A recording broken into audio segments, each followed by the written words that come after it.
The bench was empty, except for death. Marcus Bennett sat in a $1,000 suit with a suicide note in his pocket. 3 weeks of sitting on random benches across Los Angeles. 3 weeks of deciding which day would be his last. Today was supposed to be that day. Then she appeared. A 10-year-old black girl with a purple backpack, clutching her stomach in pain. Sky Morrison had missed 62 days of school last year. Sickle cell anemia was killing her slowly. Her grandmother worked 2 jobs just to afford medicine that barely worked. This morning she had 1 brown paper bag, 2 slices of toast, an apple, a juice box.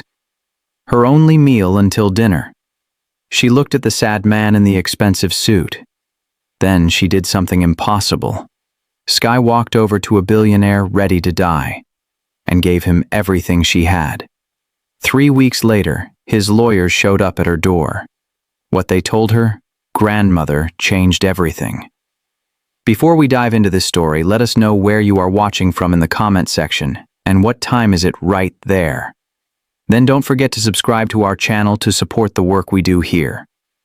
Sky's stomach hurt again. Not the regular hungry kind. The kind that made her sit down on the bus stop bench even though school started in 20 minutes.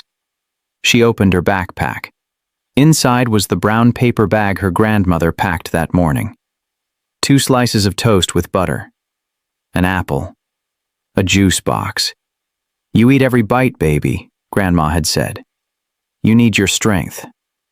Sky knew what that meant. The sickle cell. The reason she missed so many school days. The reason Grandma worked 2 jobs to pay for medicine. She pulled out the bag but didn't open it yet. That's when she noticed the man. He sat 3 feet away on the same bench. Expensive suit, shiny shoes, but his face looked wrong. Not angry. Not sick. Just empty. His hands shook a little. Sky had seen that look before. On her uncle before he went to rehab. On her neighbor after her son got locked up. On her own face in the mirror after the doctor said the pain would get worse before it got better. The man stared at the ground like he was looking for something he dropped years ago.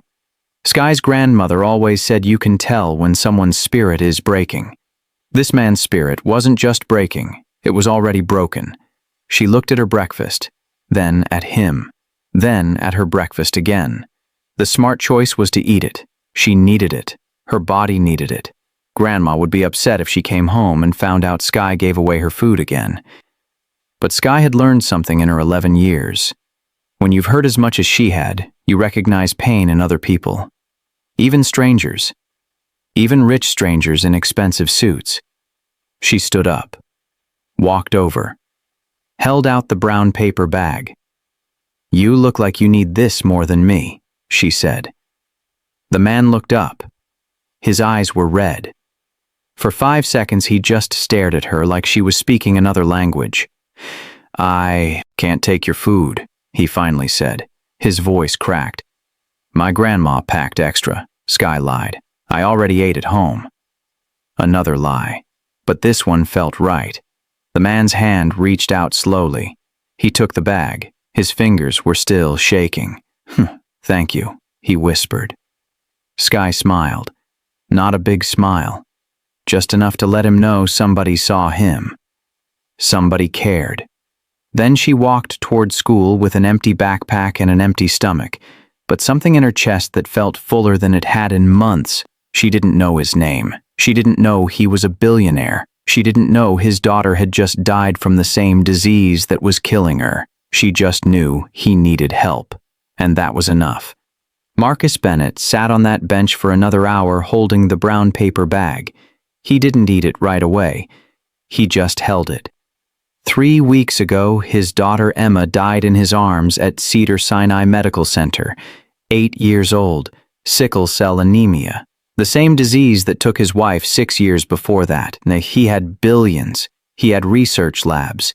He had the best doctors money could buy. None of it mattered. Emma still died. After the funeral, Marcus stopped going to work, stopped answering calls, stopped pretending he cared about quarterly reports and stock prices and board meetings. His assistant thought he was home grieving. His lawyers thought he was taking time off. Nobody knew he'd been sitting on random benches across the city for 21 days, trying to decide if today was the day he ended it. He'd written the note yesterday, left it on his desk at home, made sure his assets were in order, made sure the foundation would continue without him. Today was supposed to be the day. Then this little girl gave him her breakfast. Marcus opened the bag, pulled out the toast. It was cold now, but he ate it anyway. Then the apple. Then he drank the juice box even though it was meant for a child. When he finished, he noticed something. A small piece of paper folded at the bottom of the bag. He pulled it out. It was a doctor's appointment reminder card. Patient, Sky Morrison. Date, March 15th, 2:30 p.m. Dr. Patricia Chen, Hematology, Cedars-Sinai Medical Center. The same hospital, the same floor, the same doctor who treated Emma. Marcus felt something crack open in his chest. Not pain this time, something else. He stood up, folded the card carefully, put it in his jacket pocket. For the first time in 3 weeks, he took out his phone. 17 missed calls from his head of security. 42 from his executive assistant. 6 from his lawyers. He ignored all of them. Instead, he called a private number. It rang twice. Raymond, it's Marcus. I need you to find everything about a patient named Sky Morrison. 11 years old, sickle cell. Treated at Cedars-Sinai by Dr. Chen. Sir, are you okay? We've been trying to reach you for weeks. Just do it. Quietly. I want to know where she lives, who takes care of her, what her situation is, everything. Is this about the Foundation's research grant? No, this is personal. Marcus hung up. He looked back at the bench where the little girl had been sitting. She was long gone now, probably at school, probably hungry, probably dying just like Emma had been dying, but unlike Emma, this girl didn't have billions backing her up. She had a grandmother who packed toast in a paper bag. She had medical appointments she probably couldn't afford. She had nothing except kindness, the kind of kindness that saved a stranger's life without even knowing it. Marcus walked to his car for the first time in 3 weeks. His driver nearly cried when he saw him.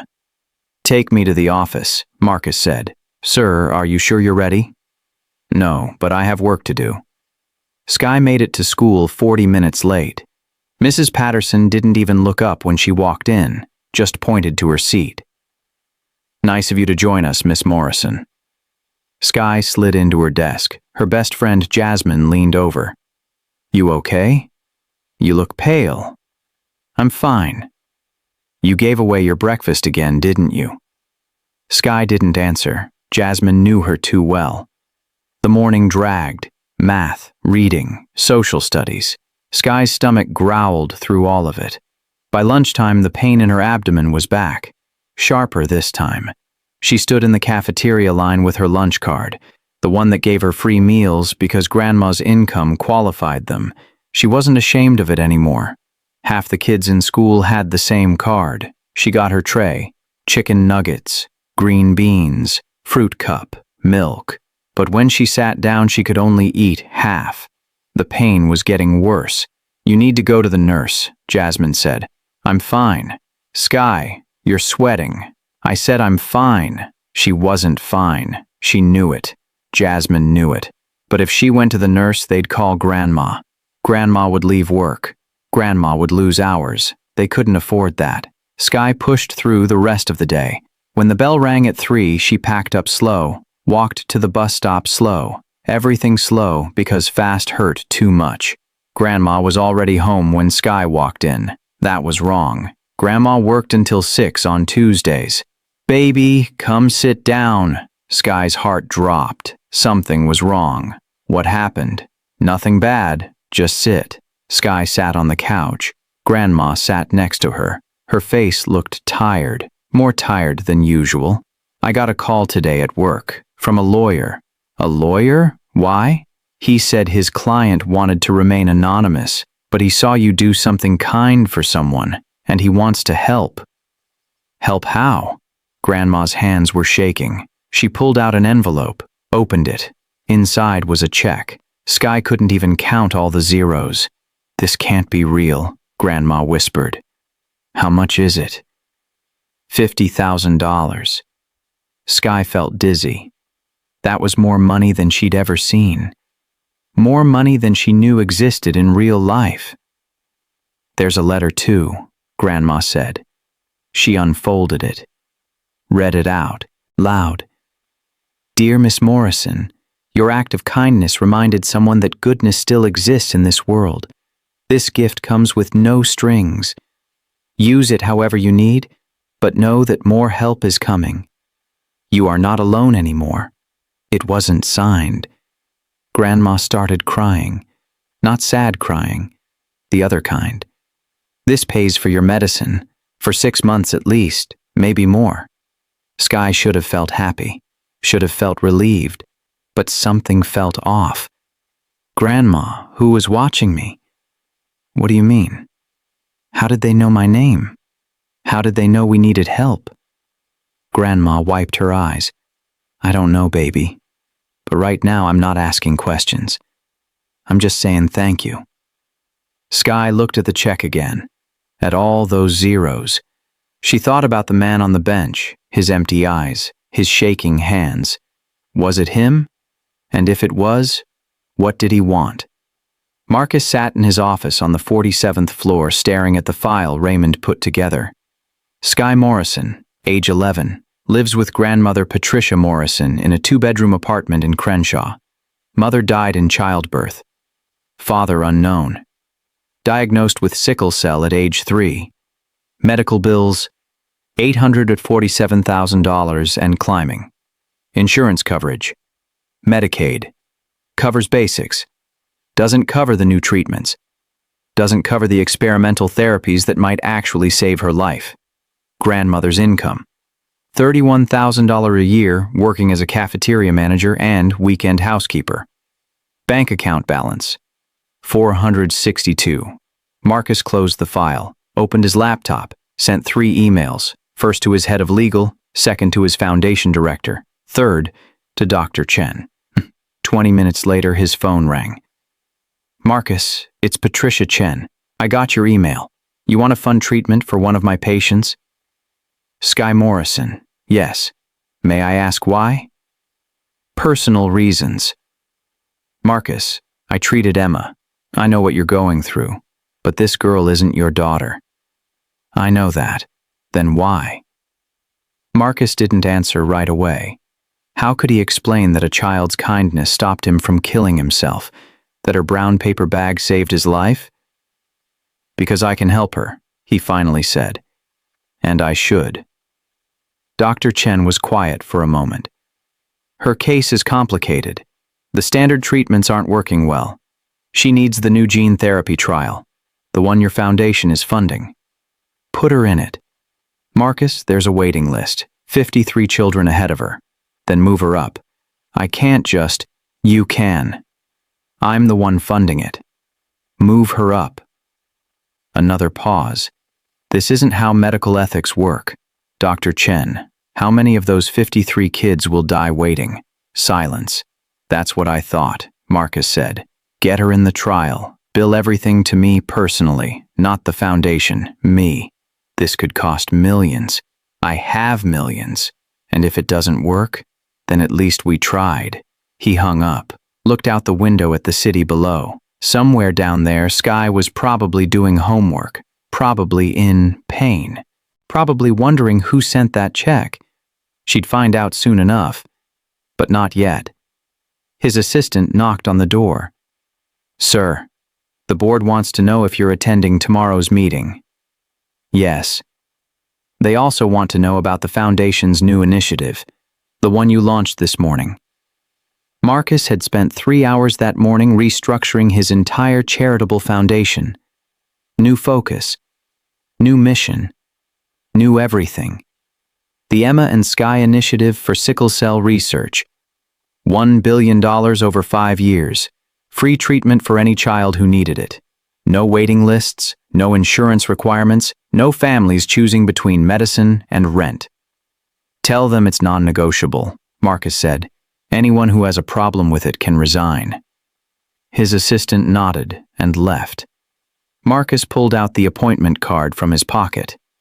Looked at it again. March 15th. 2 days away. He'd be there. Not in the room. Not where she could see him, but close enough to make sure everything went right. Close enough to make sure this time he didn't fail. His phone buzzed. Text from Raymond.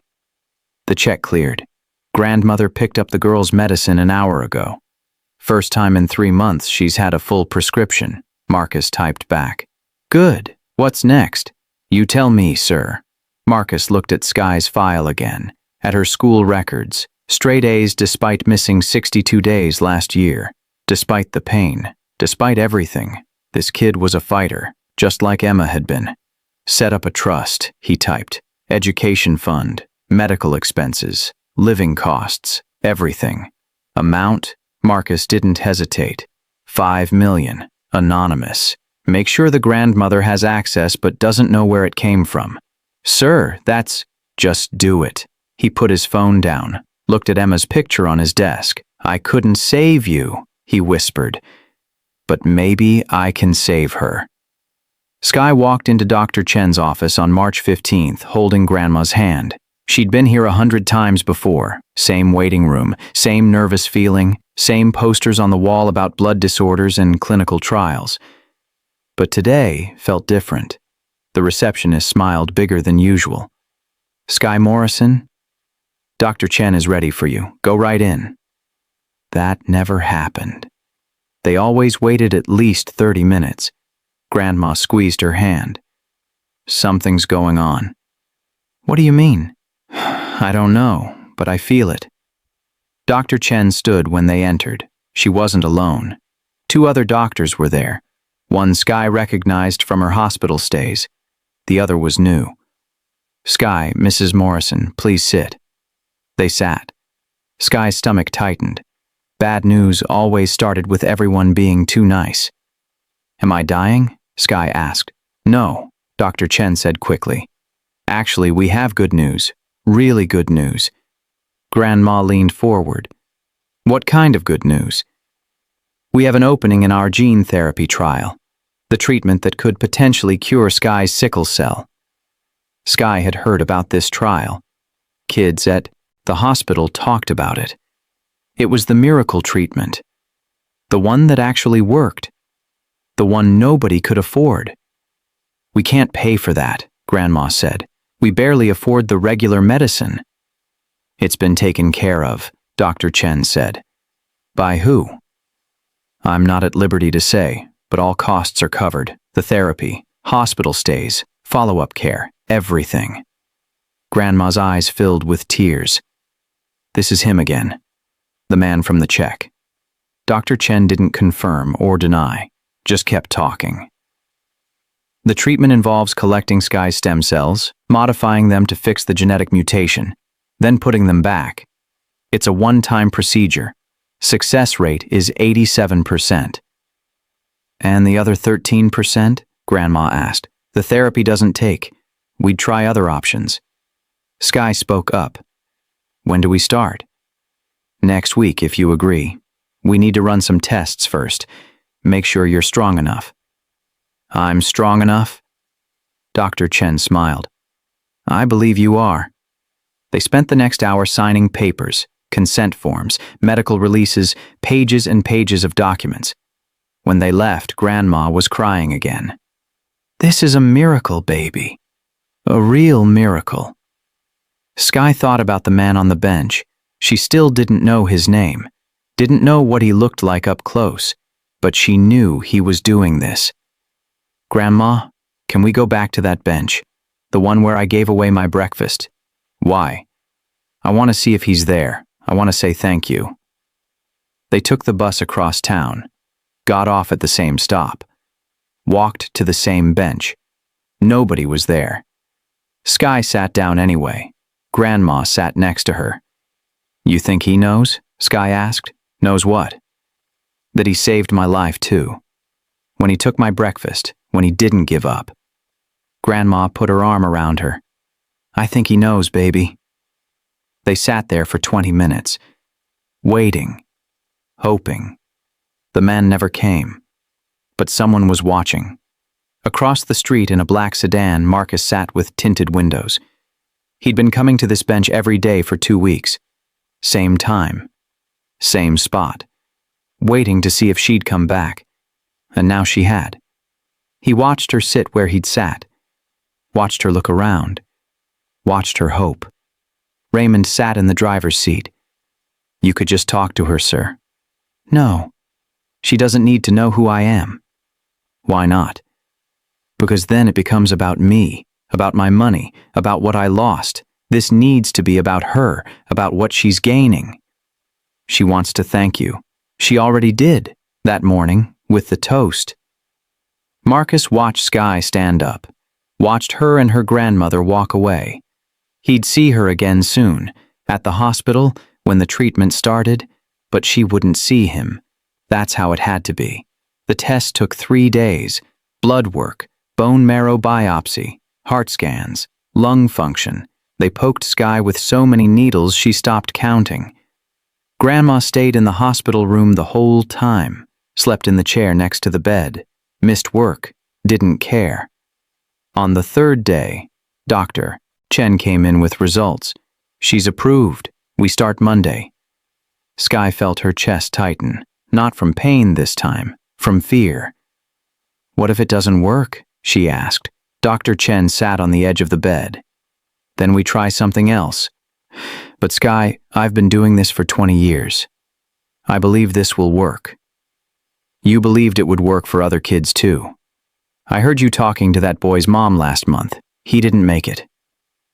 The room went quiet. Dr. Chen didn't lie to her. That's what Skye liked about her. She never pretended things were better than they were. You're right. This disease has taken children I cared about, children I fought for. But that's why we keep fighting. That's why this trial exists. Because of kids who died? Because of kids who deserve to live. Skye nodded. Okay. Monday then. That weekend, Grandma tried to make everything normal. They watched movies, played cards, ordered pizza even though they were supposed to be saving money. We have money now, Grandma said, that trust the lawyers told me about. $5 million, Skye. $5 million. That doesn't make sense. Nobody just gives away $5 million.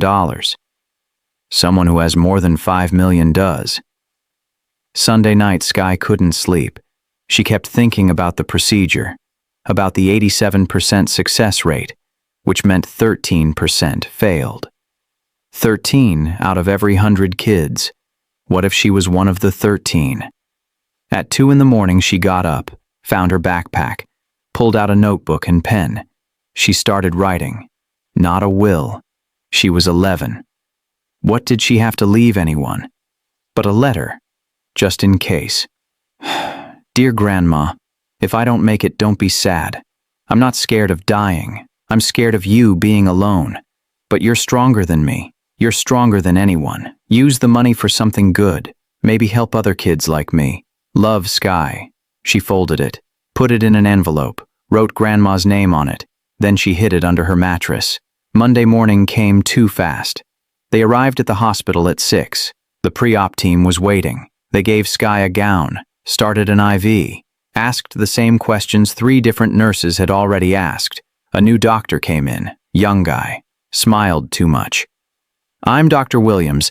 I'll be assisting Dr. Chen today. Where is Dr. Chen? Grandma asked. She's prepping the lab, but she'll be with Skye the whole time. They wheeled Skye down the hallway at 7:30. The lights on the ceiling passed by one. Bright. Blinding. Grandma walked next to the gurney holding her hand. I love you, baby. I love you too. They reached the doors to the surgical wing. Grandma had to stop there. I'll be right here when you wake up, she said. Promise? Promise. They pushed through the doors. Skye was alone now with strangers in masks. The anesthesiologist appeared above her. Okay, Skye, I need you to count backward from 10. 10. 9, 8. The room started to blur. 7, 6. She thought about the man on the bench, about his sad eyes, about how he took her breakfast even though he didn't want to. 5, 4. She hoped he was okay, wherever he was. 3. Everything went black. In the observation room above the surgical suite, Marcus stood next to Dr. Chen, watching through the glass. "You didn't have to come," she said. "Yes, I did. She doesn't know you're here." "I know." Below them, the surgical team moved with precision, inserting lines, monitoring vitals, beginning the harvest of Sky's stem cells. Marcus's hands gripped the railing. Dr. Chen noticed. "We're going to save her." "You said that about Emma." "This is different." "How?" "Because we're further along now, because the science is better, because we learned from cases like Emma's." Marcus closed his eyes. "She better survive this." "She will." "You can't promise that." "No, but I can promise we'll do everything possible." The procedure took 6 hours. Marcus watched every minute. Sky woke up in recovery at 4 in the afternoon. Everything hurt, her chest, her arms, her head. Grandma was there, just like she promised. "How do you feel, baby?" "Like I got hit by a truck." "That's normal." Dr. Chen said the procedure went perfect. "When do we know if it worked?" "Not for a few weeks. They have to grow your cells in the lab first. Then they put them back in." Sky closed her eyes. "So we wait." "We wait." The hospital kept her for 3 days, monitoring, making sure her body was handling everything. Kids from school sent cards. Her teacher sent flowers. Jasmine came to visit with her mom. "You look terrible," Jasmine said. "Thanks." "I mean it in a good way, like you fought a bear and lived." Sky laughed. It hurt, but she laughed anyway. "They're gonna fix you, right? The doctors?" "They're trying." "Good. Because I need my best friend around." When Sky finally went home, she was weaker than before, could barely walk from the car to the apartment. Grandma had to help her up the stairs. The next 2 weeks were the hardest. Her body ached constantly. She couldn't eat much, couldn't sleep well. The medicine made her sick. Dr. Chen called every other day to check in. "This is normal, Sky. Your body is recovering. It's preparing for the next phase." "When is the next phase?" 4 more days, then we put the modified cells back in." Those 4 days felt like 4 years. Sky spent most of it on the couch watching TV. Grandma took time off work. The new money made that possible. She didn't have to choose between being there and paying rent. "I keep thinking this is a dream," Grandma said one night, "that I'm going to wake up and we're back to how things were." "What if the treatment doesn't work?" Sky asked. "What if we used all this person's money for nothing?" "It's not for nothing. You're alive right now. That's not nothing. But what if I die anyway?" Grandma turned off the TV, looked at her, straight. "Then you die knowing someone cared enough to try. You die knowing you mattered to a stranger. That's more than most people get." Sky thought about that. "I wish I knew who he was." "Why?" "So I could tell him he matters too." The day of the transplant came faster than Sky expected. Back to the hospital, back to the gown, back to the IV. But this time felt different, less scary, more like hope. Dr. Chen explained the process. "We're going to infuse the modified cells back into your bloodstream. It takes about an hour. You'll be awake the whole time." "Does it hurt?" "No, you'll feel tired afterward. Maybe a little nauseous, but no pain." They started at 10 in the morning. Sky watched the bag of cells hanging from the IV pole. They looked normal, just dark red liquid. But Dr. Chen said they were different now. Fixed. Healed. "These cells are going to find their way to your bone marrow," Dr. Chen explained. "They'll start making healthy blood. It takes time. but eventually your body will be making normal red blood cells instead of sickled ones. How long? We'll start seeing changes in a month. Full results in 3 to 6 months. The hour passed slowly. Grandma held her hand the whole time. When it was done, Sky felt exhausted, like she'd run a marathon. Now what? She asked. Now we wait, Dr. Chen said. And hope. Sky looked at Grandma. We're good at waiting. They kept her overnight for observation. Everything went smooth. Marcus got the update from Dr. Chen at midnight. The infusion was successful. No complications. She's resting. He let out a breath he didn't know he was holding. And now? Now we wait. The cells need time to engraft, to start working. How long before we know? 30 days minimum. But Marcus, the hard part is over. She came through it. Emma came through it too. Until she didn't. This is different. Everyone keeps saying that. Because it's true. The science has improved. The protocol is better. Sky is strong. Marcus hung up. Sat in his office in the dark. 30 days. He could wait 30 days. He'd waited 3 weeks on a bench ready to die. He could wait 30 days for a little girl to live. Week 1 after the transplant was brutal. Sky's fever spiked to 103. She couldn't keep food down. Her body was fighting itself, trying to accept the new cells. Dr. Chen admitted her back to the hospital on day 4. This is normal, she kept saying. Her immune system is adjusting. But normal felt like dying.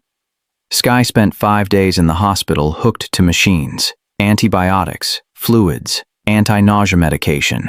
Grandma never left. She slept in the chair, ate hospital cafeteria food, prayed more than Sky had ever seen her pray. On day 6, the fever broke.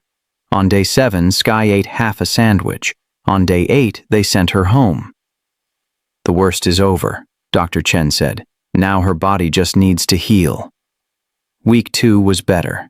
Sky could sit up without feeling dizzy, could walk to the bathroom without help, could watch TV without falling asleep every 10 minutes.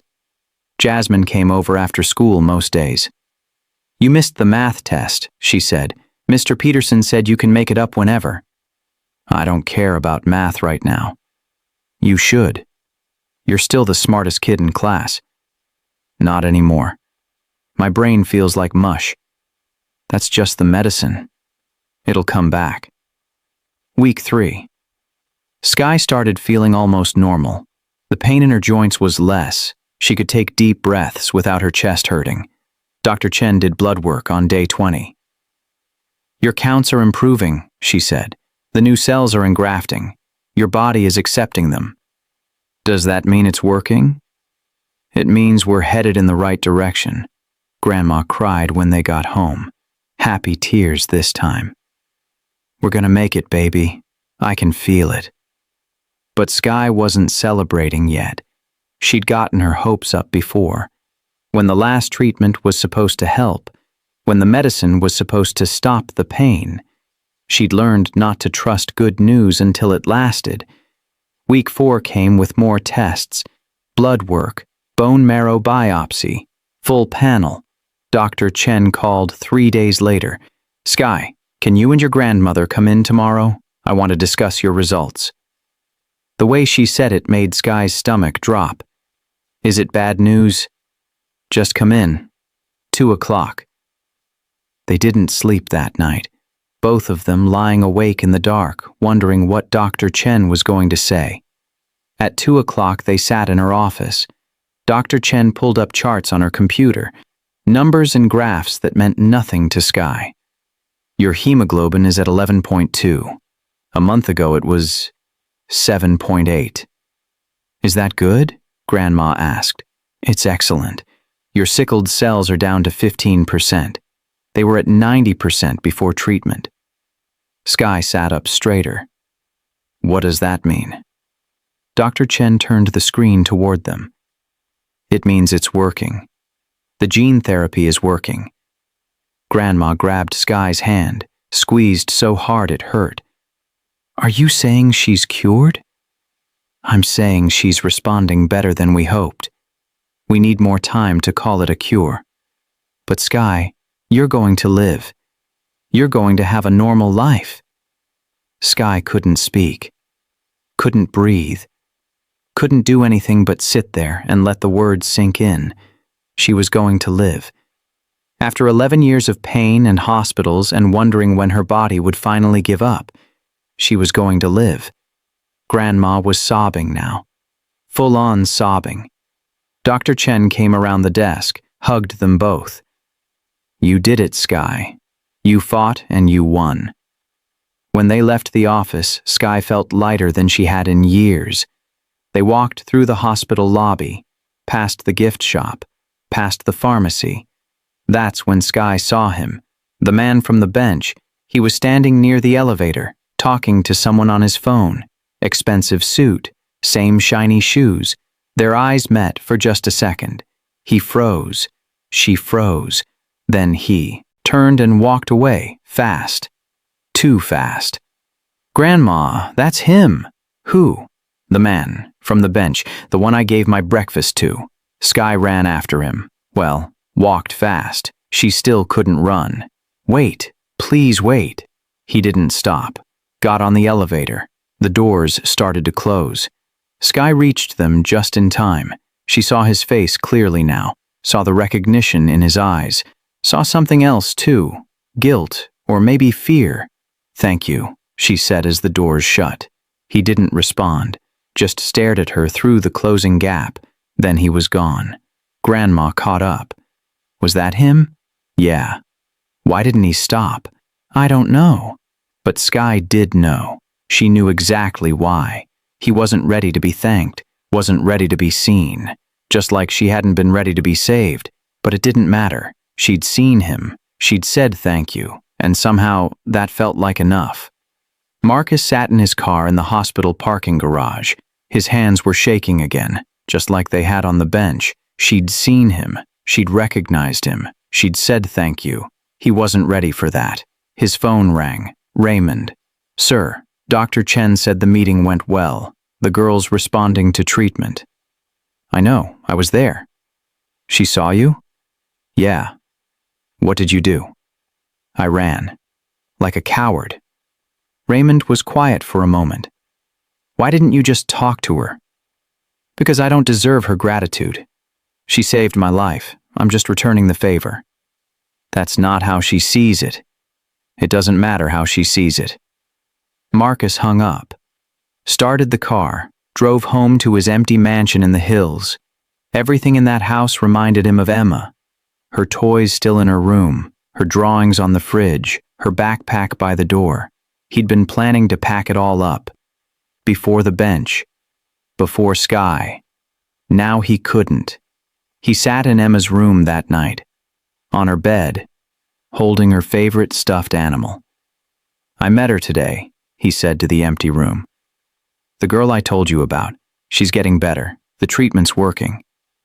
Silence. I know what you'd say, that I should talk to her, that I shouldn't hide. But I can't, Em. I can't look at her without seeing you.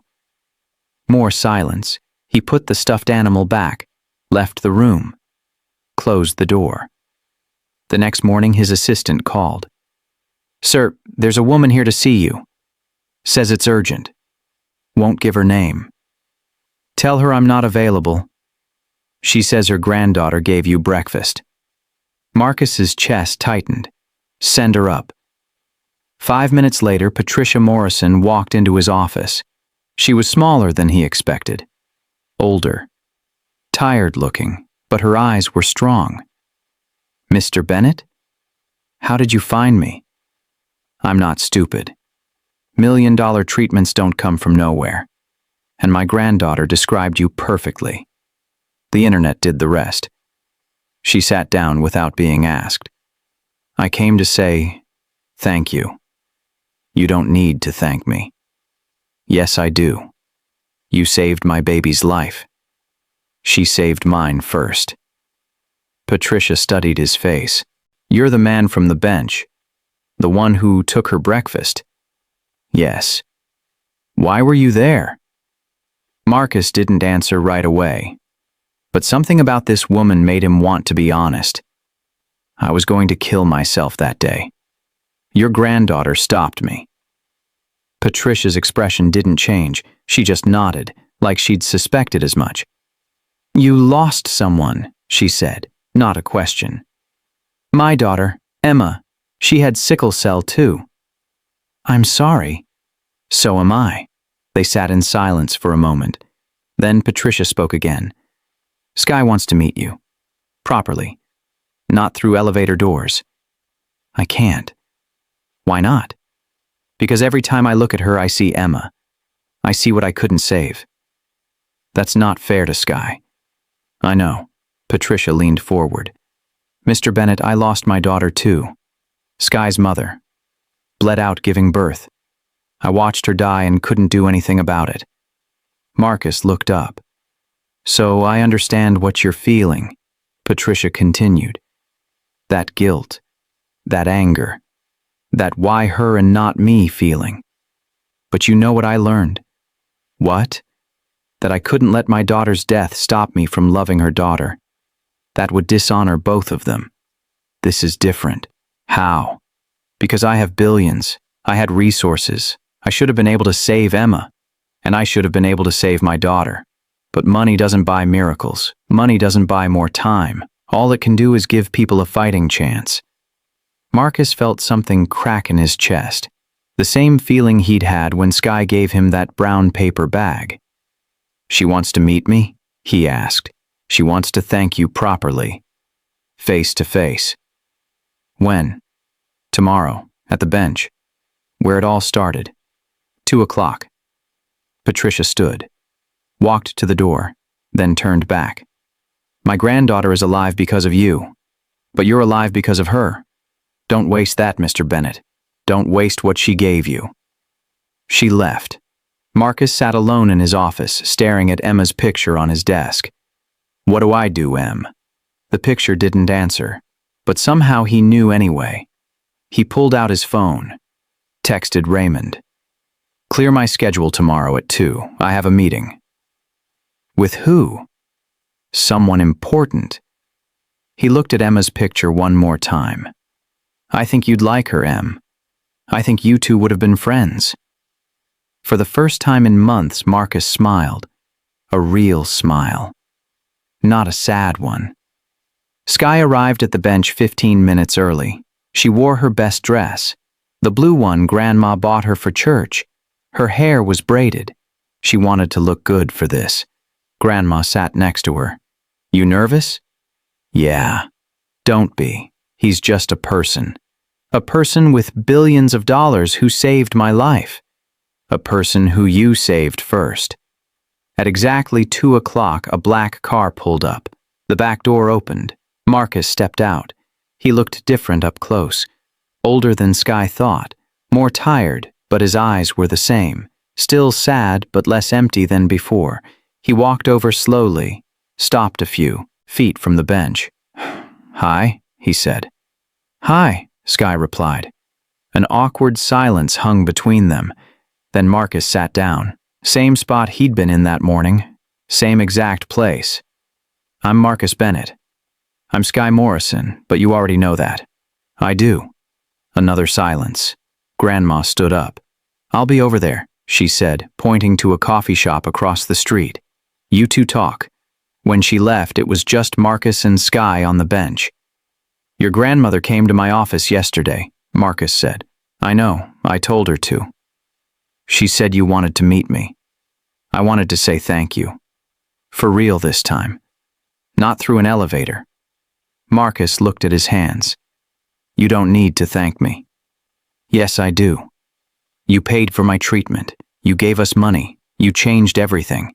You changed everything first. Sky tilted her head. By giving you toast?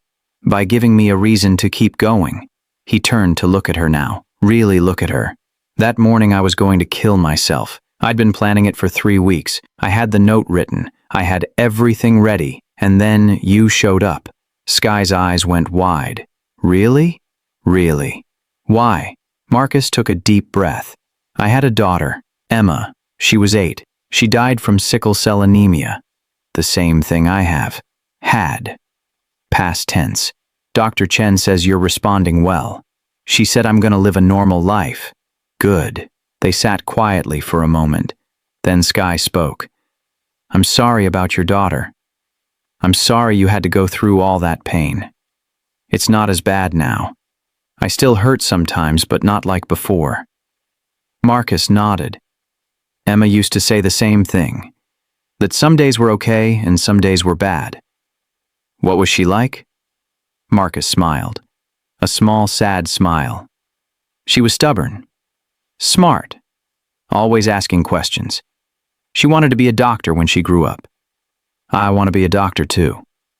Yeah? Yeah. So I can help kids like me. Marcus felt his throat tighten. She would have said the same thing. Sky reached into her backpack, pulled out the brown paper bag, the same one from that morning. I kept this, she said. Grandma wanted to throw it away, but I kept it. Why? Because it reminded me that small things matter, that giving someone toast can change everything. Marcus took the bag, looked at it. It was wrinkled now, worn. Can I keep this? He asked. It's yours. You're the one who needed it. He folded it carefully, put it in his jacket pocket. I need to tell you something, Marcus said. The reason I helped you wasn't just because you were kind. It was because helping you helped me. Made me feel like Emma's death wasn't completely pointless. How? Because what I learned from losing her, I can use to save other kids. Kids like you. That's not pointless. It feels pointless sometimes. Sky thought about that. My mom died having me. Grandma says I spent years feeling guilty about it. Like it was my fault. What changed? Grandma told me that my mom would want me to live. Not just survive, but actually live. Be happy. Do good things. Marcus looked at her. This 11-year-old girl who somehow understood grief better than most adults. Emma would want that too, he said quietly. Then do it. For her. I'm trying. You're doing more than trying. You saved my life. You saved mine first. Sky smiled. Then I guess we're even. I guess we are. They sat on that bench for another hour, talking. Sometimes about sad things, sometimes about good things. Marcus told her about Emma's favorite movies, her terrible singing voice, her obsession with giraffes. Sky told him about school, about Jasmine, about how she wanted to travel when she got older. When Grandma came back, they were laughing about something. She couldn't remember the last time she'd seen Sky laugh like that. We should go, Grandma said. Let Mr. Bennett get back to work. Marcus stood. Actually, I have a question. What? Sky asked. Would you and your grandmother like to have dinner sometime? At my house? Sky looked at Grandma. Grandma looked at Sky. We'd love to, Grandma said. The dinner was scheduled for Saturday night. Marcus sent a car. Grandma argued about it, but Marcus insisted. I'm not showing up to a billionaire's house in my 1997 Honda, she finally admitted. The driver picked them up at 6. The ride took 40 minutes through LA traffic into the hills. When they arrived, Sky couldn't believe what she saw. The house was massive. Gates, fountains, more windows than she could count. This is bigger than our whole apartment building, she whispered. Grandma squeezed her hand. Just be yourself, baby. Marcus met them at the door. He wasn't wearing a suit, just jeans and a sweater. He looked more normal that way. Come in, please. The inside was even bigger. High ceilings, marble floors, art on every wall. But it felt empty somehow, like a museum instead of a home. I ordered Italian, Marcus said. I hope that's okay. We love Italian, Grandma lied. They'd never had real Italian food, just the $5 pasta from the grocery store. They ate in a dining room with a table that could seat 20 people, just the 3 of them at one end. The food was incredible, Sky had never tasted anything like it. "This is really good," she said. "I'm glad you like it." Halfway through dinner, Marcus got quiet, staring at his plate. "You okay?" Grandma asked. "Sorry, I haven't had people over since Emma died. It's strange having the house feel alive again." "We can leave if this is too much," Grandma offered. "No, please stay. This is good." "I need this." After dinner, Marcus showed them around. The library, the home theater, the pool. Then he stopped at a closed door. "This was Emma's room," he said. "I haven't changed anything." "Can I see it?" Sky asked. Marcus hesitated, then opened the door. The room was frozen in time. Toys on the shelves, books on the desk, a backpack by the bed. Sky walked in slowly, like she was entering a sacred place. She saw pictures on the wall: Emma at the beach, Emma blowing out birthday candles, Emma in a hospital bed smiling despite everything. "She was beautiful," Sky said. "She was." Sky noticed a drawing on the desk, a crayon picture of a girl and a man holding hands. "She drew this the day before she died," Marcus said. "She told me it was us in heaven. Together." His voice cracked. Grandma put a hand on his shoulder.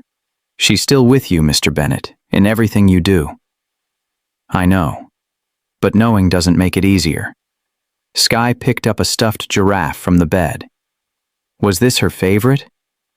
Yes. His name was Gerald. She took him everywhere.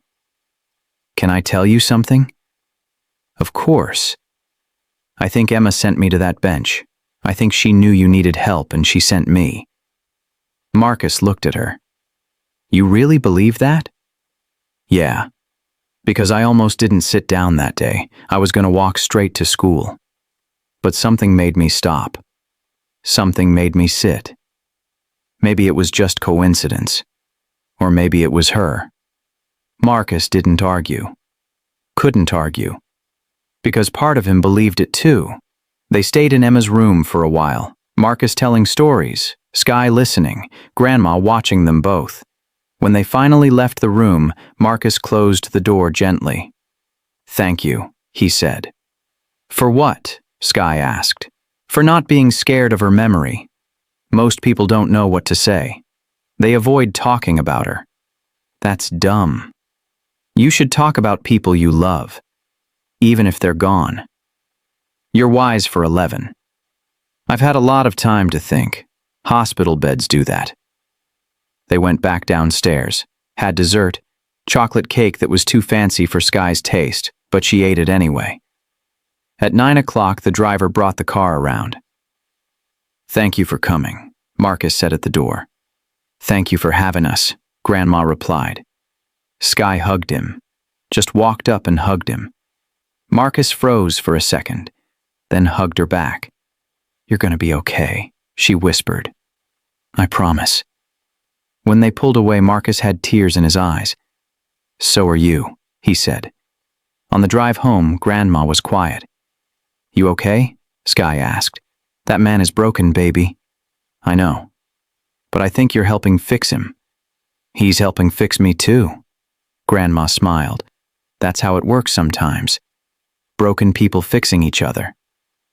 When they got home, Sky found the letter she'd written before the transplant, the one she'd hidden under her mattress. She read it, then tore it up. She didn't need it anymore. She wasn't planning on dying. She was planning on living. 3 months later, Dr. Chen called with the final results. "Sky, your blood work is completely normal. No sickled cells. Your hemoglobin is stable. You're in full remission." Grandma dropped the phone. Actually dropped it. Sky picked it up. "What does that mean exactly?" "It means you're cured, Sky. The gene therapy worked. You don't have sickle cell disease anymore." Sky sat down on the couch. Her hands were shaking. "I'm cured?" "Yes. So no more hospital stays? No more pain?" You'll need regular checkups, but no more crisis episodes, no more transfusions. You can live a completely normal life." When Sky hung up, she couldn't cry, couldn't laugh, couldn't do anything but sit there. Grandma was already crying enough for both of them. "We need to tell Marcus," Grandma said. They called him immediately. He answered on the first ring. "Sky, everything okay?" "I'm cured. Dr. Chen just called. The treatment worked." Silence on the other end. "Marcus, I'm here. I'm so happy for you." His voice sounded thick, like he was crying too. "Can we see you?" Sky asked. "Today?" "I'll send the car." An hour later, they were back at his house. Marcus opened the door before they even knocked. His eyes were red. "Come in."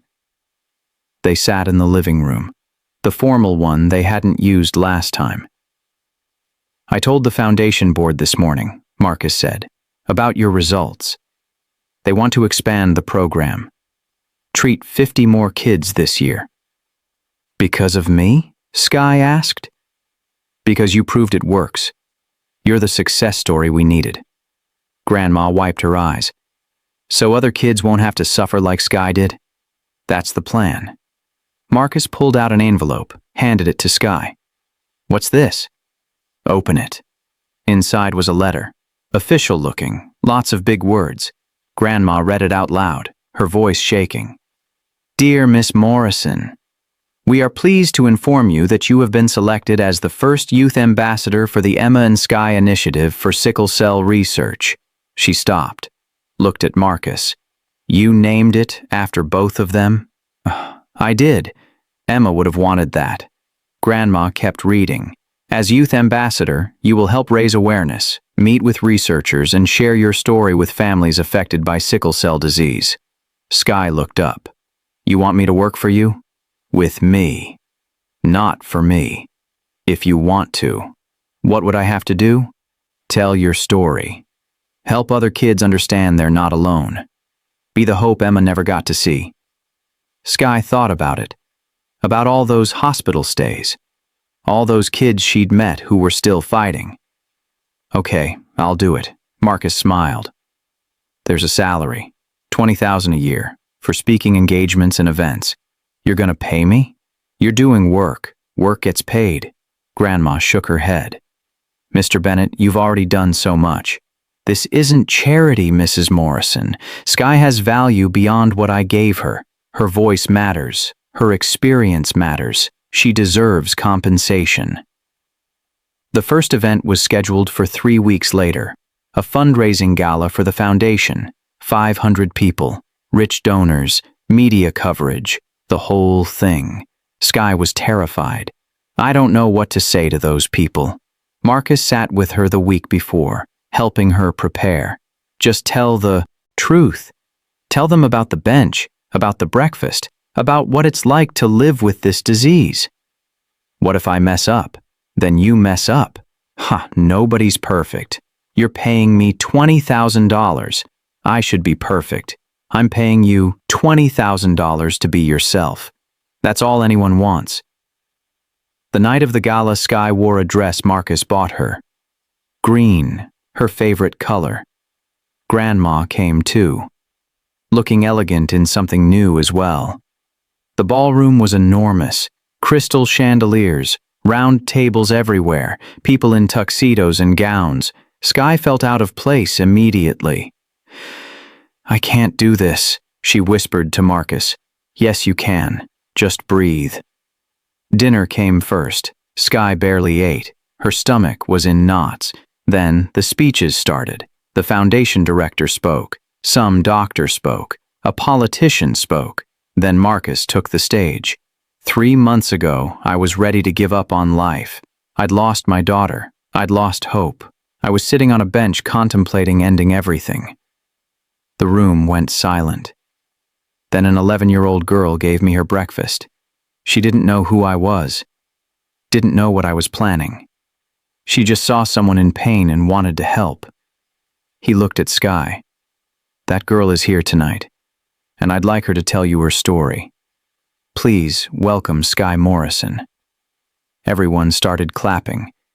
Sky stood on shaky legs, walked to the stage, took the microphone, 500 faces staring at her. She opened her mouth. Nothing came out. Then she saw Grandma, saw her smile, saw her nod, and the words came.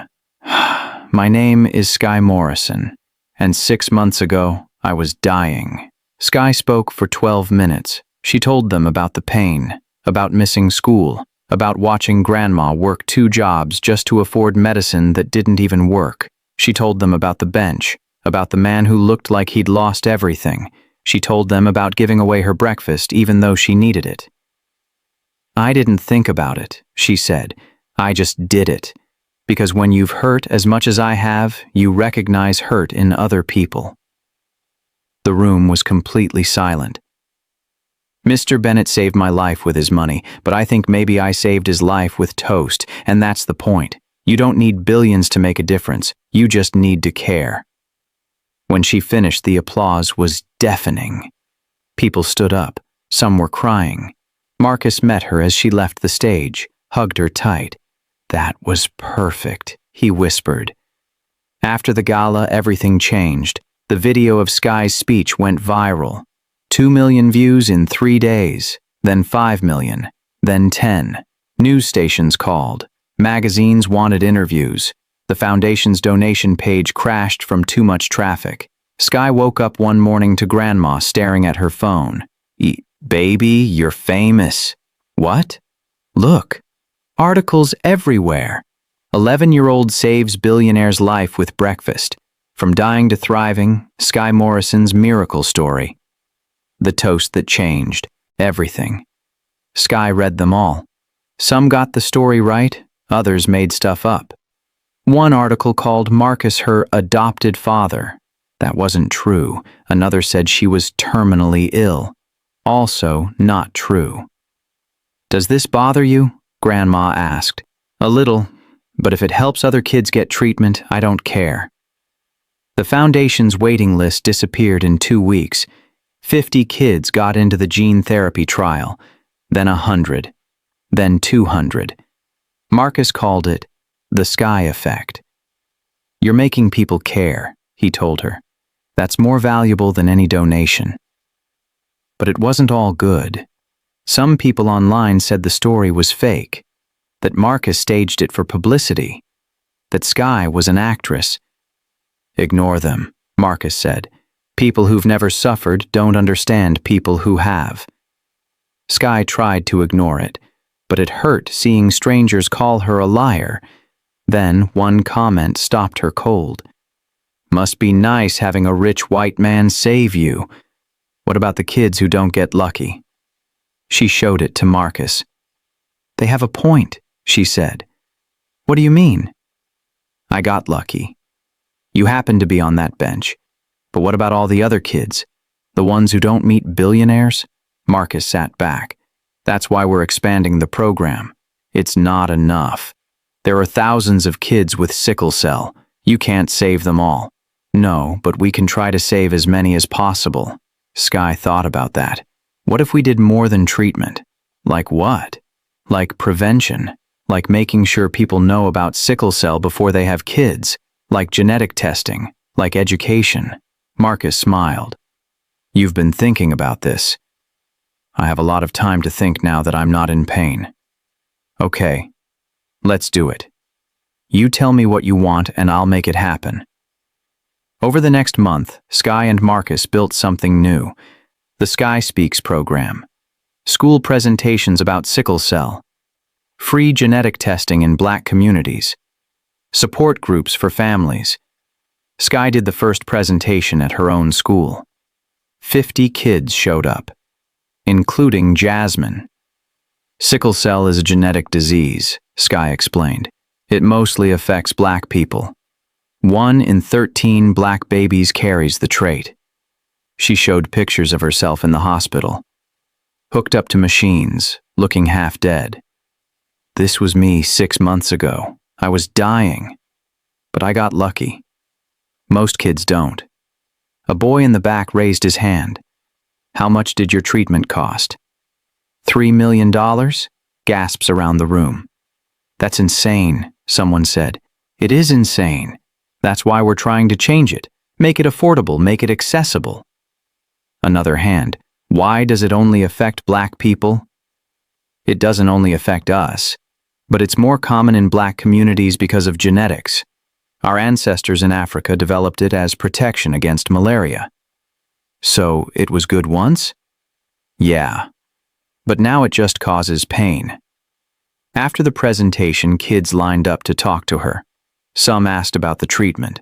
Others wanted to know about Marcus. One girl stood at the back waiting until everyone left. "Can I talk to you?" she asked quietly. "Sure." The girl looked scared. "I think my little brother might have it. He's always tired, always hurting. But my mom says we can't afford a doctor." Sky's chest tightened. "What's your name?" "Maria." "Okay, Maria. Give me your mom's number. I'll have someone call her tomorrow." "Really?" "Really." Maria wrote down the number with shaking hands. "Thank you." When she left, Sky texted Marcus immediately. "I found another kid who needs help." He responded in seconds. "Send me the info. We'll take care of it." That night, Sky couldn't sleep. She kept thinking about Maria's brother, about all the kids like him, kids who were suffering right now while she slept in a warm bed. She got up, found Grandma in the kitchen. "Can't sleep?" Grandma asked. "There's too many of them, Grandma. Too many kids hurting." "I know, baby. What if we can't save them all?" Grandma pulled her close. "Then we save the ones we can, and we keep trying. That's all anyone can do." Maria's brother tested positive for sickle cell 2 days later. His name was Carlos. He was 7, same age Emma had been when her symptoms got bad. Marcus got him into the trial immediately. No waiting list, no insurance battles. Maria's mom called Sky crying. "Thank you. Thank you so much." "Don't thank me. Just make sure he takes his medicine." But word spread fast after that. Other families started reaching out. Through social media, through the foundation website, through Sky's school. "My daughter has it. My nephew is in pain. We can't afford treatment." Sky showed Marcus the messages. Hundreds of them. "We need more funding," he said. "I'll talk to the board." But the board had concerns. Sky sat in on the meeting. Marcus insisted she be there. "Mr. Bennett, we appreciate your passion," one board member said, "but we can't treat every child in America. The costs are unsustainable." "Then we make them sustainable," Marcus shot back. "How?" "The gene therapy costs $3 million per patient. Even with your resources, we negotiate with the pharmaceutical companies. We build our own labs. We train more doctors. We find a way."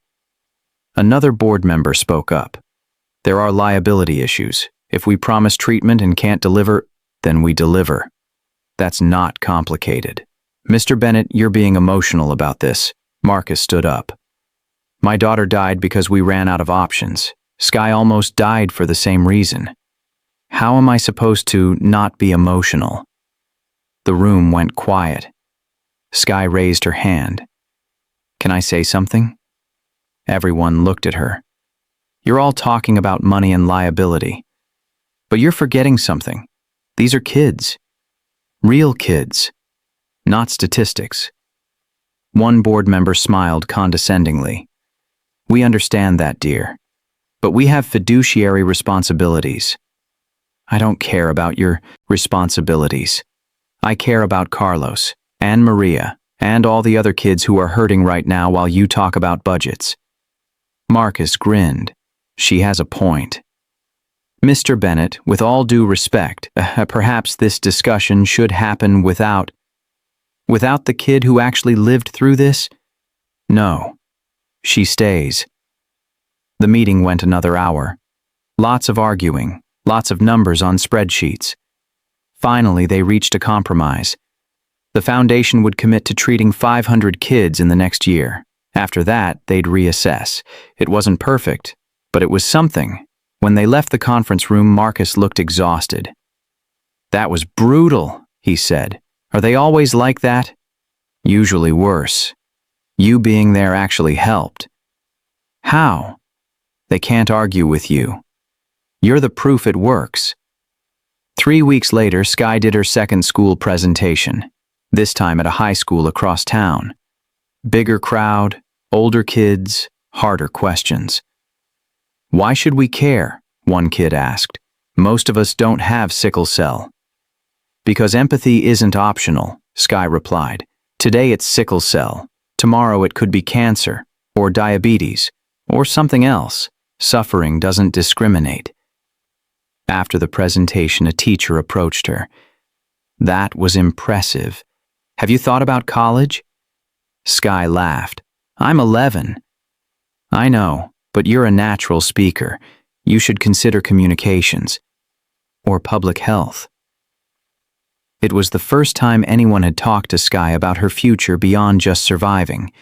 That night she mentioned it to Grandma. A teacher said I should go to college. Of course you're going to college, baby. You're the smartest person I know. But college costs money. We have money now. And even if we didn't, you'd find a way. You always do. Sky thought about that. About having a future. About planning beyond next week or next month. It felt strange. Good, but strange. Her phone buzzed. Text from Marcus. Check your email. Important. She opened her laptop. Found a message from the foundation. Subject: Youth Ambassador Program Expansion. They wanted to hire 5 more kids, other sickle cell survivors, to speak at schools and events. You started something, the email said. Now we need to grow it. Sky called Marcus. Is this real? Very real. We need more voices, more stories. Yours is powerful, but it's not the only one. How do we find them? You tell me. You know this community better than I do. Sky spent that week reaching out. To kids she'd met at the hospital. To families who'd contacted the foundation. She found them everywhere. Kids who'd survived. Kids who were thriving. Kids who wanted to help.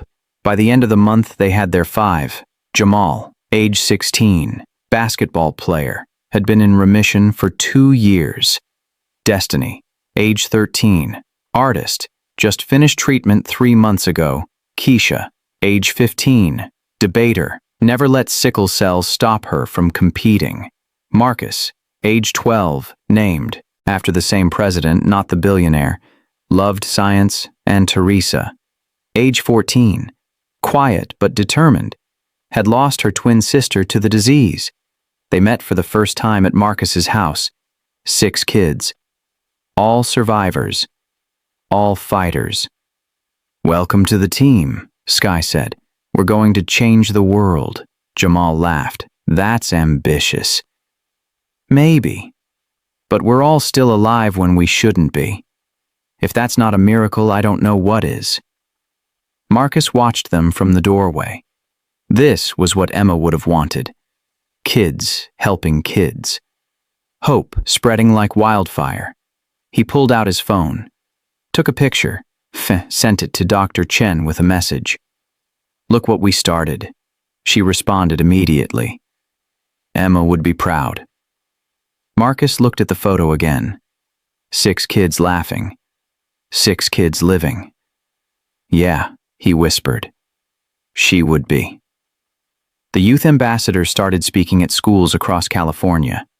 They split up, each taking different districts, reaching thousands of kids. Sky's first solo event was at a middle school in Compton.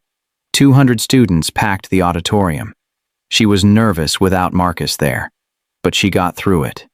Talked about the pain, the hope, the second chance.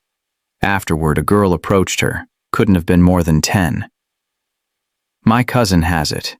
He's in the hospital right now. What's his name? Deshaun. Sky wrote it down. I'll make sure someone from the foundation contacts your family. The girl's eyes filled with tears. You can really help him? I can try. That became Sky's routine. Speak at schools, collect names, pass them to the foundation. In 3 months, they identified 47 new cases. Kids who'd been suffering in silence. Kids whose families couldn't afford proper care. The foundation took them all in. But it was taking a toll on Sky. She was speaking 4 times a week. Missing school, falling behind in her classes. Grandma noticed. "Baby, you need to slow down." "I can't. There's too many kids who need help." "You're still a kid yourself. You need rest." "I'll rest when everyone's saved." That's not how this works. They fought about it, the first real fight they'd had since the treatment. Finally, Marcus stepped in. He called Sky to his office, sat her down. "Your grandmother is worried about you." "I'm fine." "No, you're not. You're exhausted. You're 12 years old doing the work of an adult." 11. "I'm still 11. Even worse. Sky, I appreciate what you're doing, but you can't burn yourself out." "Why not?" "You did. For Emma." That stopped him. "You're right," he said quietly. "I did burn out, and it nearly destroyed me. I don't want that for you." "Then what do you want?" "I want you to be a kid, go to school, hang out with friends, live the life you almost didn't get." "I can do both." "Not at this pace." They compromised. Sky would speak twice a month instead of every week. The other ambassadors would pick up the slack. It helped. She caught up on homework. Started hanging out with Jasmine again, but she couldn't stop thinking about the kids she wasn't reaching. One night she had an idea. She called Marcus at midnight. "This better be important," he answered groggily. "What if we made a documentary?" "What?" "About sickle cell, about the treatment, about all of us. We could reach millions of people instead of just hundreds." Silence. "Marcus, I'm thinking. That's actually brilliant." "Really?" "Really. I'll make some calls tomorrow." 2 weeks later, they had a film crew, a director, a production budget. They filmed Sky at school, at home, at the hospital for her checkup. They filmed the other ambassadors, Jamal playing basketball, Destiny painting, Teresa visiting her sister's grave. They filmed Marcus talking about Emma, about the bench, about the toast. The hardest part was filming Grandma. She didn't want to be on camera, said she looked too old, too tired. "You're the reason I'm alive," Sky told her. "You worked 2 jobs, you never gave up. People need to see that." Grandma finally agreed. They filmed her at work in the school cafeteria, serving food to kids who looked just like Sky. "I did what any grandmother would do," she said to the camera. "I loved my baby and I fought for her." The director asked Sky to recreate the morning at the bench. They went back to the same spot, same bench. Early morning, just like before. Marcus sat where he'd sat. Sky stood where she'd stood. "Action," the director called. Sky walked over, held out an imaginary bag. "You look like you need this more than me," she said. Marcus took the invisible bag. His hands shook just like they had that morning. "Thank you," he whispered. It wasn't acting. It was remembering. When they called cut, both of them were crying. The documentary took 4 months to finish. They premiered it at a film festival in Los Angeles. Big theater. Red carpet. Celebrities showed up. Sky wore another dress Marcus bought her. This one was red. "You look beautiful," Grandma said. "I look uncomfortable." "That too." The lights went down. The film started. Sky watched herself on screen, heard her own voice telling the story. It was strange seeing her life played back like that, like it happened to someone else. When it ended, the audience stood up, clapping, cheering. A woman in the front row was sobbing. "My son has sickle cell. This gives me hope." That's when Sky knew it was worth it. The documentary got picked up by a streaming service, released worldwide. 10 million views in the first week, then 20 million, then 50. Messages poured in from everywhere. Germany, Nigeria, Brazil, Japan. "We have sickle cell here too. Can you help us? Our children are dying." Marcus called an emergency board meeting. We need to go international, he said. Mr. Bennett, we can barely handle the American cases, then we expand. We partner with hospitals overseas. We train. They're doctors. We share our research. The costs, I'll cover it, all of it, whatever it takes. He looked at Sky sitting at the table. She gave me toast. I'm giving the world a cure. That seems fair. The international expansion happened fast. Too fast, some people said. Within 6 months, the foundation had partnerships in 12 countries: Nigeria, Ghana, Kenya, Brazil, India, Jamaica, places where sickle cell hit hardest, where kids died because they didn't even know treatment existed. Marcus hired translators, built mobile clinics, trained local doctors. Sky wanted to visit them all. Not yet, Grandma said. You're still in school. I can do school online. No, you're staying put. They argued about it constantly. Sky wanted to go to Nigeria, wanted to meet the kids there. Summer, Marcus finally said. We'll go in summer, all 3 of us. That gave Sky something to look forward to. In the meantime, the documentary kept growing. It got nominated for awards, won some of them. Sky had to give speeches at ceremonies. I'm not good at fancy events, she told Marcus before one award show. Just be yourself. That's what people love about you. She won Best Youth Speaker at some gala she'd never heard of. Had to walk on stage in front of 1,000 people. This is weird, she said into the microphone. 6 months ago I was dying. Now I'm getting awards. Life is strange. People laughed. She hadn't meant it as a joke, but okay. Anyway, thank you. But this award isn't really for me. It's for every kid fighting sickle cell, every grandmother working 2 jobs, every doctor trying to save lives. That's who deserves this. More applause. When she walked off stage, Marcus was waiting. That was perfect. I forgot half of what I was supposed to say. The best speeches are the honest ones. At school, things got complicated. Some kids treated Sky different now, like she was a celebrity instead of their classmate. Jasmine stayed the same, though. Still made fun of her. Still kept her grounded. You're on TV and you still can't dress yourself, Jasmine said one morning. Sky looked down at her mismatched socks. Leave me alone. Never. But other kids were weird. Asked for autographs, wanted selfies. Can you get me into a movie premiere? One kid asked. I don't go to movie premieres. But you know famous people now. I know one billionaire and a bunch of sick kids, that's it. Teachers treated her different too. Easier grading, extra time on assignments. Sky hated it. I want to be treated normal, she told Mrs. Patterson. You're not normal anymore, Sky. You're exceptional. I don't want to be exceptional.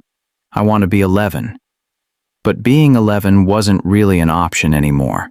She had responsibilities now, speaking engagements, foundation meetings, documentary promotions. By spring, she was exhausted again. Marcus noticed during one of their planning sessions. You look tired. I am tired. When's the last time you just played? Did kid stuff? Sky thought about it, couldn't remember. Exactly, Marcus said. You're taking this weekend off. No foundation, no speeches, no emails. But the Nigeria trip can wait 2 days. That Saturday, Marcus picked her up at 8 in the morning. Where are we going? Sky asked. Somewhere fun. He drove them to Six Flags, the amusement park. Sky hadn't been since she was little, before the sickle cell got bad. I can ride roller coasters now? She asked. Dr. Chen cleared it. You're healthy. They spent the whole day there, rode every ride, ate terrible food, played rigged carnival games. Marcus won her a giant stuffed giraffe. For Emma? Sky asked. For you. But yeah, she would have loved this. On the Ferris wheel, Sky looked out at the park below. Can I ask you something? Anything. Do you still think about ending it? Like you did on the bench? Marcus was quiet for a moment. Sometimes, when I'm alone at night, when the house feels too empty. What stops you? You, the foundation. Knowing that Emma's death meant something because it led to all this. That's a lot of pressure on me. I didn't mean it like that. You're not responsible for keeping me alive. But I kind of am, though. No. You showed me life was worth living. But I have to choose it every day. That's on me. The Ferris wheel reached the top. They could see the whole city. It's beautiful up here, Sky said. It is. I'm glad I didn't die. I would have missed this. Marcus smiled. Me too, on both counts. They stayed until the park closed. Walked to the car carrying the giant giraffe. Today was perfect, Sky said. Good, you needed it. So did you. When Marcus dropped her off, Grandma was waiting on the porch. Did you have fun? The best. Look what I won. She showed off the giraffe. It barely fit through the door.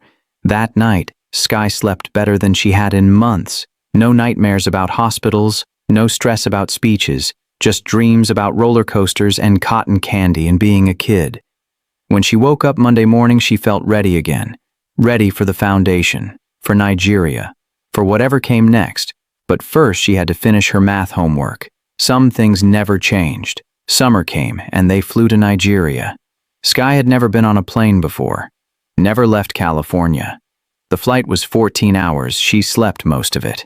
When they landed in Lagos, the heat hit her immediately. Different from LA heat, thicker, wetter. Welcome to Africa, baby, Grandma said. Their driver took them to a hospital on the outskirts of the city, painted white. Smaller than Cedars-Sinai, but clean. Dr. Okafor met them at the entrance. Young woman. Big smile. We've been waiting for you, Miss Morrison. Inside the pediatric ward, 30 kids were waiting. All with sickle cell. All hoping for treatment. Sky walked through the room, shook hands, learned names. Kioma, age 9. Loved to sing. Emeka, age 7. Wanted to be a pilot. Ngozi, age 12. Same age as Sky. They looked different, but their eyes were the same. The same pain Sky used to carry. Can you really help all of them? Ngozi asked. We're going to try. Dr. Okafor showed them the new lab. Equipment shipped from America. Funded by the foundation. We can treat 20 children this year, she said. More next year as we train additional staff. Only 20? Sky asked. There's hundreds of kids here. We start with 20. Then we grow. It wasn't enough. Sky knew it wasn't enough. That night in the hotel, she couldn't sleep. Kept thinking about the kids who wouldn't make the list, who'd keep suffering while others got saved. Marcus knocked on her door at midnight. Can't sleep either? He asked. How do we choose? How do we pick 20 out of hundreds? Medical criteria. Severity. Likelihood of success. That's not fair. No, it's not, but it's reality. I hate reality. Me too sometimes. They sat on her balcony overlooking the city. Lagos at night. Millions of lights. Somewhere down there, kids are hurting, Sky said. Right now. While we sit here in a nice hotel. I know. And we can't save them all. No, we can't. So what's the point? Marcus looked at her. The point is we save the ones we can. 20 is better than 0. The next day they did a town hall. Local families, community leaders, press. Sky spoke about her journey, through a translator for those who didn't speak English. I was dying, just like your children. But I got lucky. Someone helped me. Now I want to help you. Afterward, parents lined up, desperate, pleading. Please take my daughter. My son is only 6. We'll do anything. Sky felt like she was drowning in their hope. Marcus pulled her aside. You okay? No, this is too much. You want to leave? No, I want to save them all. But I can't, and it's killing me. Welcome to how I felt after Emma died. That helplessness, that anger. How did you deal with it? I didn't. Not until you gave me that toast. They stayed in Nigeria for 2 weeks, visited 3 more hospitals, met hundreds more kids. By the time they left, Sky was emotionally wrecked. On the plane home, she cried, just sat in her seat and cried. Grandma held her. Let it out, baby. There's too many of them. We're not doing enough. We're doing everything we can. It's not enough. When they got back to LA, Sky locked herself in her room for 2 days. Didn't want to see anyone. Didn't want to talk. Finally, Jasmine showed up. Grandma let her in. She's not doing well. I'll handle it. Jasmine walked into Sky's room, sat on the bed. You done feeling sorry for yourself? Go away. No, you went to Africa. You saw sick kids. Now you're sad. I get it. But hiding doesn't help them. I can't save them all, Jasmine. Duh. Nobody can save everyone, but you can save some. That's more than most people do. It doesn't feel like enough. It never will. But those 20 kids in Nigeria? They're alive because of you. That counts. Sky sat up. When did you get so wise? I've always been wise. You just notice it now. That night, Sky called Marcus. I want to expand faster. More clinics, more doctors, more everything. We're already expanding as fast as we can. Then we need to go faster. Sky. I saw their faces, Marcus. I saw kids who looked just like me. If I can be saved, they can be saved. It takes time to build infrastructure, to train staff, to do this right. We don't have time. Kids are dying while we plan. Marcus was quiet. You sound like me a year ago. Good. Someone needs to be angry about this. Anger doesn't solve problems. Strategy does. Then let's strategize better. They spent the next month rebuilding the expansion plan. More aggressive timelines, more funding, more partnerships. The board pushed back. This is reckless. No, Marcus said. This is necessary. They voted, 7-5 in favor. The new plan would treat 500 kids internationally in the next year. Still not enough, but better. Sky went back to speaking at schools, but her message changed. Less about her story, more about the global crisis. Sickle cell kills more kids than you think. Mostly black and brown kids, mostly poor kids, kids the world ignores. She showed pictures from Nigeria, from Kenya, from Brazil. We can fix this, but only if people care. And slowly people started caring. Donations increased. Volunteers signed up. Other foundations partnered with them. The movement was growing, but Sky knew it still wasn't enough. It would never be enough until every kid was saved, and that might take the rest of her life. But she had a life now, so she'd use it. Sky turned 12 in October. Marcus threw her a party at his house. Nothing huge, just family and the other ambassadors. Grandma made her favorite cake, chocolate with vanilla frosting. Make a wish, baby. Sky closed her eyes, blew out the candles. What did you wish for? Jasmine asked. Can't tell. Won't come true. But she'd wished for the same thing she wished for every night. That every kid with sickle cell would get treatment. The party was nice, normal. No cameras, no speeches, just kids being kids. Jamal taught her how to shoot basketball. She was terrible at it. Destiny painted her nails, bright purple. Teresa told jokes, bad ones, but they laughed anyway. For a few hours, Sky forgot about the foundation, about Nigeria, about everything heavy. She was just a 12-year-old eating cake with friends. Later that night, Marcus pulled her aside. I have something for you. He handed her an envelope. Inside was a letter, handwritten, old paper, dated 6 months before Emma died. Emma wrote this, Marcus said. It's addressed to whoever saved my life. She had a feeling someone would. Sky's hands shook as she read it. Dear person who saved my dad. Thank you. He's sad a lot because I'm sick. But he's a good dad. The best dad. Please take care of him. Make sure he doesn't give up. Love, Emma. Sky couldn't speak. Just stared at the words. She knew, Marcus said quietly. Somehow she knew I'd need saving. How did she know?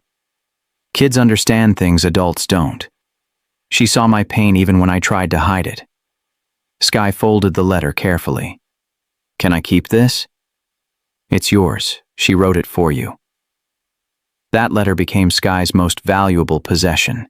She kept it in a frame next to her bed, looked at it every morning, every night, a reminder that she wasn't just helping Marcus. She was honoring Emma's last wish. School got harder that year. 7th grade, new teachers, harder classes. Sky struggled with algebra. Her teacher offered tutoring. I don't have time, Sky said. I have foundation work. The foundation can wait. Your education can't. But it felt wrong prioritizing homework when kids were dying. Marcus noticed her grades slipping. You're failing math? I'm not failing. I got a C. That's failing for you. You're usually straight A's. I'm busy. Not too busy for school. This is non-negotiable, Sky. He hired her a tutor, made her cut back on speaking events. Sky hated it. Felt like she was abandoning the mission. You're not abandoning anything, Grandma said. You're investing in your future. My future doesn't matter if kids are dying now. Your future matters because those kids need educated leaders, not dropouts. Sky knew she was right.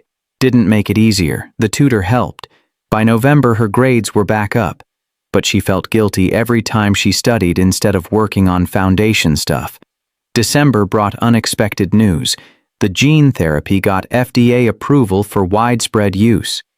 No more experimental trials.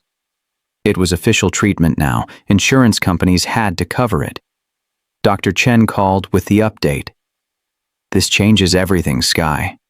This means thousands more kids can get treatment. How many? Every kid in America who needs it. Eventually, every kid worldwide. Sky sat down. This was huge. So we won? We're winning. There's still work to do. But yes, we're winning. The foundation held a press conference. Marcus at the podium, Sky next to him. 3 years ago, I lost my daughter to sickle cell anemia. 2 years ago, I met a little girl who gave me hope. Today, that hope becomes reality for thousands of families.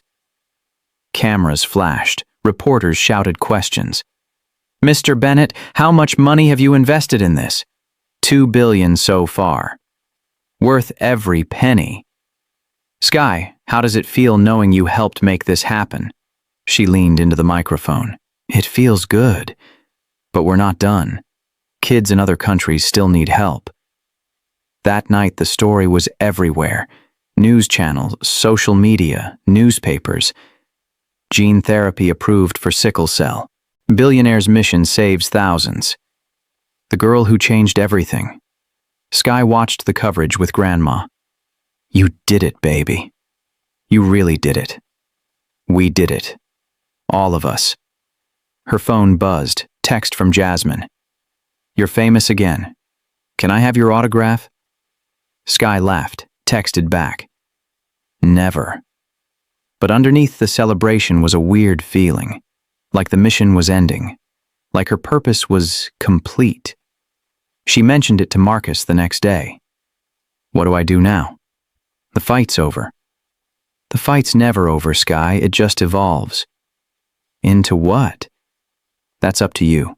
You're 12. You have your whole life ahead. I don't know what I want. That's okay. You don't have to know yet. But Sky felt lost anyway. For 2 years, her life had been about this, about fighting sickle cell, about saving kids. Now what? She sat in her room that night staring at Emma's letter. What would you want me to do? She whispered. The letter didn't answer, but somehow Sky knew anyway. Emma would want her to live, to be happy, to do more than just survive. So that's what she'd do. She'd figure out what came next, one day at a time, just like she'd figured out how to survive sickle cell. One day at a time. Spring brought something unexpected. A call from the White House. Sky thought it was a prank at first. This is Jennifer from the Office of Public Engagement. The president would like to honor you and Mr. Bennett at a ceremony. The actual president? Yes. For your work on sickle cell research and treatment. Sky dropped the phone, picked it up. When? 3 weeks. April 15th. Can you make it? I'll be there. She called Marcus immediately. Did you know about this? Just found out myself. They want to give us the Presidential Citizens Medal. That's a real thing? Very real. One of the highest civilian honors. Grandma cried when she heard. My baby going to the White House. The next 3 weeks were chaos. Finding the right outfit, learning protocol, practicing what to say. Marcus hired an etiquette coach. You don't curtsy to the president, the coach said. Just shake hands firmly. What if I mess up? You won't. They flew to Washington on April 14th, stayed in a hotel near the Capitol. Sky couldn't sleep. Too nervous. Too excited. The ceremony was at 2 in the afternoon. They arrived at the White House at noon. Security checks, metal detectors, ID verification. Inside was even more impressive than Sky imagined. Portraits on every wall. History everywhere. An aide walked them to the East Room. 50 people already there. Other award recipients, press, officials. Marcus straightened his tie. You ready? No, but let's do it anyway. The president entered at exactly 2. Everyone stood. Applause filled the room. Sky's heart pounded so hard she thought everyone could hear it. The president spoke first, about service, about courage, about Americans making a difference. Then he called Marcus and Sky forward. They stood at the podium, the president between them. Marcus Bennett lost his daughter to sickle cell anemia. Instead of retreating into grief, he turned pain into purpose. He's invested billions in research and treatment. The president turned to Sky. And Sky Morrison, at age 11, gave her breakfast to a stranger. That simple act of kindness started a chain reaction that has saved thousands of lives. He placed the medal around Marcus's neck, then around Sky's. Heavy, solid, real. Congratulations, the president said quietly. You've made America proud. Cameras flashed. People clapped. Sky felt like she was floating. After the ceremony, there was a reception. Fancy food. Important people. A senator approached Sky. You're an inspiration, young lady. Thank you. Have you thought about politics? We need more people like you. Sky laughed. I'm 12. Perfect age to start planning. On the flight home, Sky stared at the medal. This is insane, she said. Which part? Marcus asked. All of it. 2 years ago I was dying. Now I'm getting medals from the president. Life changes fast when you let it. Do you think Emma would be proud? I know she would. Back in LA, things returned to normal. Well, normal for Sky. School, foundation work, homework, repeat. But something had shifted inside her. The medal reminded her that she had power. Real power to change things. She just needed to figure out what to change next. The answer came in May.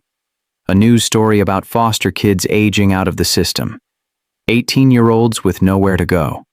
Sky watched the whole segment. Kids sleeping in cars, couch surfing, struggling. She called Marcus that night. I want to help foster kids. That's not really the foundation's focus. So we start a new focus. The Emma and Sky initiative already changed. We can change again. Sky, you can't solve every problem. Why not? Because you're 12 and human, and there's limits. You didn't believe in limits when you saved me. He sighed. Fair point. What did you have in mind? They spent the next month researching foster care statistics, aging out rates, available resources. The numbers were devastating. 20,000 kids age out of foster care every year. Half become homeless within 18 months. We can fix this, Sky said. How? Transitional housing, job training, college scholarships. The same stuff you did for me, but for them. Marcus looked at the proposal she'd written. 12 pages. Detailed. Thought out. When did you become a policy expert? I've been paying attention, he smiled. Okay, let's do it. They launched the Second Chance Housing Initiative in June. Apartments for foster kids aging out, rent-free for 2 years while they got on their feet. The first building opened in South LA, 20 units, 20 kids. Sky helped them move in, carried boxes, set up furniture. One girl hugged her crying. I thought I'd be on the street. Now I have a home. Everyone deserves a home, Sky said. That night she felt something she hadn't felt in months. Purpose, direction. That feeling of making a real difference. Marcus noticed. You're happy again. I am. This feels right. Good. Because we're just getting started. By the end of summer, they had 3 buildings, 60 kids housed, plans for 10 more buildings by next year. The foundation's mission expanded. Sickle cell treatment and foster care support. Some board members complained it was too broad. We're diluting our focus, one said. Sky spoke up at the meeting. No, we're expanding our impact. Sick kids and foster kids both need help. We can do both. With all due respect, you're 13. With all due respect, I've lived through more than you. I know what it's like to need help and not have it. These kids deserve better. The board voted, 8-4 in favor. The expansion continued. That night, Sky texted Jasmine. I just told off a bunch of rich people in suits. That's my girl. What did they say? They voted yes. We're helping foster kids now. You're basically running a charity at 13. That's wild. I know. But someone has to do it. Sky looked at Emma's letter on her wall. I think I figured out what comes next, she whispered. I'm going to help everyone I can. For as long as I can. The letter didn't respond, but Sky felt like Emma heard her anyway. 5 years later. Sky stood at the same bench where it all started. She was 17 now, senior in high school. Accepted to Stanford for pre-med. Marcus sat next to her. Older, more gray hair, but his eyes weren't empty anymore. Can you believe it's been 5 years? He asked. Sometimes it feels like yesterday. Sometimes it feels like forever. They'd come here every year on the anniversary. March 3rd. The day Sky gave away her breakfast. The foundation had grown beyond anything they'd imagined. 10,000 kids treated for sickle cell worldwide. 1,500 foster youth housed. Research grants funding the next generation of cures. The documentary had been watched by 100 million people. Sky's speeches had reached millions more. But sitting on this bench, none of that mattered. It was just 2 people who'd saved each other's lives. I'm scared about college, Sky admitted. Why? What if I can't do both? School and the foundation? You'll figure it out. You always do. What if I fail? Then you fail, and you try again. That's how this works. A young woman approached them, mid-20s, nervous smile. Excuse me, are you Sky Morrison? Yeah. I just wanted to say thank you. My little brother got into the gene therapy trial 3 years ago. He's healthy now, playing soccer, living his life. Sky stood. What's his name?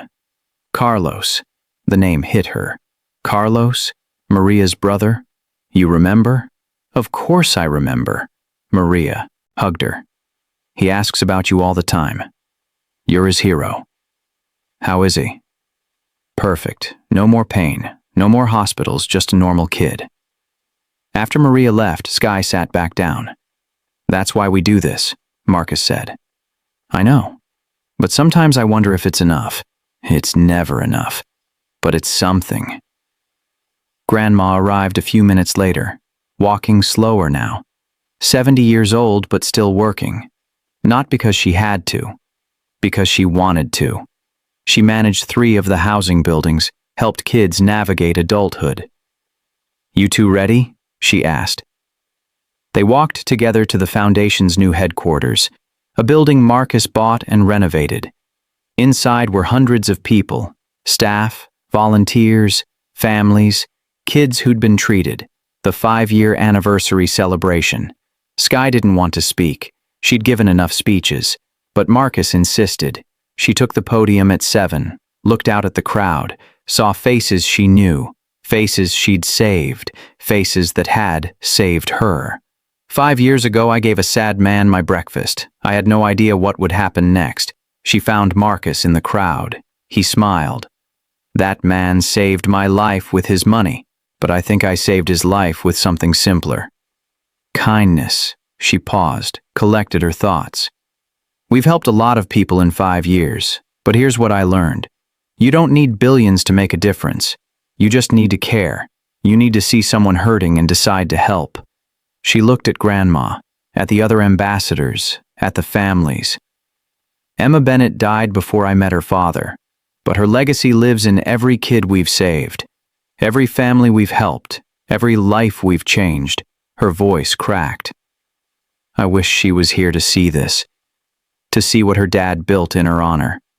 Marcus was crying now. So was half the room. So here's my challenge to everyone here. Find your bench, find your person who needs help, and give them your breakfast, whatever that means for you. She stepped back. The room erupted in applause. Later that night, Sky and Marcus stood on the roof of the building. City lights stretched forever. Millions of people down there. Some hurting. Some healing. What's next for you? Marcus asked. Stanford, med school, then maybe back here to run the foundation. You don't have to. You can do anything you want. I know, but this is what I want. This is what Emma would want. She'd want you to be happy. I am happy. Helping people makes me happy. Marcus pulled out something from his pocket. The brown paper bag. Wrinkled. Faded. 5 years old.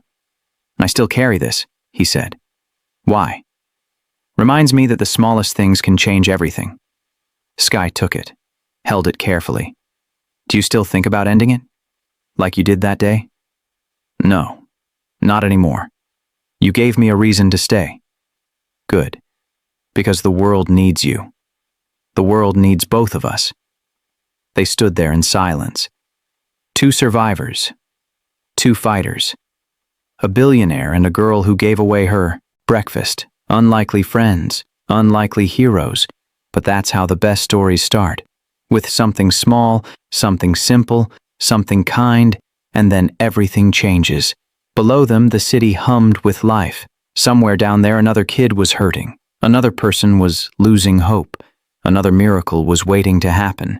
It just needed someone to care, someone to see the pain and decide to help, someone to give away their breakfast and change the world.